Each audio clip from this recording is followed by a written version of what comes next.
ఈ రోజే డౌన్లోడ్ చేయండి, మీ ఫేవరెట్ షోస్ చూడండి. డాక్టర్ గారు, మరి క్యాబేజ్తో ఏం చేసినా చాలా టేస్టీగా అనిపిస్తూ ఉంటుంది. థైరాయిడ్ సమస్యలు ఉన్న వాళ్ళు క్యాబేజ్, కాలీఫ్లవర్ లాంటివి పక్కన పెడుతూ ఉంటారు. అదే మంచి విధానంలో తయారు చేసుకుంటే వాళ్ళు కూడా తీసుకోవచ్చు అని మీరు చెప్తారు కాబట్టి ఈ క్యాబేజ్ చట్నీని తయారు చేసుకునే విధానం ఒకసారి ప్రేక్షకులు చూపిస్తారా? థైరాయిడ్గా ఉన్నవారు క్యాబేజీ లాంటిదని సాలడ్స్ లాగా పచ్చిగాను ఇంకా వాటిలో ఇట్లో అట్లా చల్లుకు తింటవన్నీ చేయకూడదు. క్యాబేజీని ఉడికించినప్పుడు అందులో థైరాయిడ్కి హాని కలిగించే గ్వైట్రిన్స్ అనేవి నశిస్తాయి. అయితే ఉడికించినప్పుడు నష్టం లేదు కాబట్టి పచ్చిగా మనం చేసుకోం కదా. ఇక్కడ ఆవకాయ అయితే చిన్న చిన్న ముక్కలు కట్ చేసి క్యాబేజీ ఆవకాయలాగా చేస్తారు కొంతమంది. క్యాబేజీని మనం ఉడికించినప్పుడు నష్టం లేదు. క్యాబేజీని అట్లా ఉడికించి మన పద్ధతిలో హాని లేని విధంగా క్యాబేజీ చట్నీని కూడా క్యాబేజీ కూర కంటే అంత ఎక్కువగా తినే విధంగా ఎలా చేసుకోవాలో ఇప్పుడు చూద్దాం.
ఇక మనందరికీ కూడా రక్షణ వ్యవస్థ బాగుంటే సంపూర్ణ ఆరోగ్యం ఆటోమేటిక్గా వచ్చేస్తుంది. మరి రక్షణ వ్యవస్థ బాగుండాలంటే అప్పుడప్పుడు కొన్ని చిట్కాలు కూడా పాటించాలి. ఆ చిట్కా ఏంటో ఈరోజు తెలుసుకుందాం. డాక్టర్ గారు, ఎంత రోజు మంచి ఆహారం తీసుకుంటున్నా కూడా అప్పుడప్పుడు అండర్ ద వెదర్ అని అంటూ ఉంటారు. వెదర్ మారినప్పుడు లేదంటే ప్లేస్ మారినప్పుడు కాస్త ఇబ్బందులు అనేవి ఎదురవుతూ ఉంటాయి.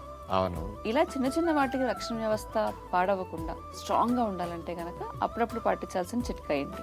రక్తాన్ని త్రాగితే రక్తం ఎట్లా పడుతుందో గోధుమ గడ్డి రసం త్రాగితే రక్తాన్ని త్రాగినట్టే అని మనం చెప్తాం. కేవలం దానికి ఒక్కదానికే అని చాలా మంది, నాకు రక్తం బాగుంది కదా నేనెందుకు త్రాగాలే అని చాలా మంది పక్కన పెడుతుంటారు. అసలు మనకి కొత్త రక్త కణాలన్నీ మరి బోన్ మ్యారో నుంచి బాగా పుడుతుంటాయి కదా.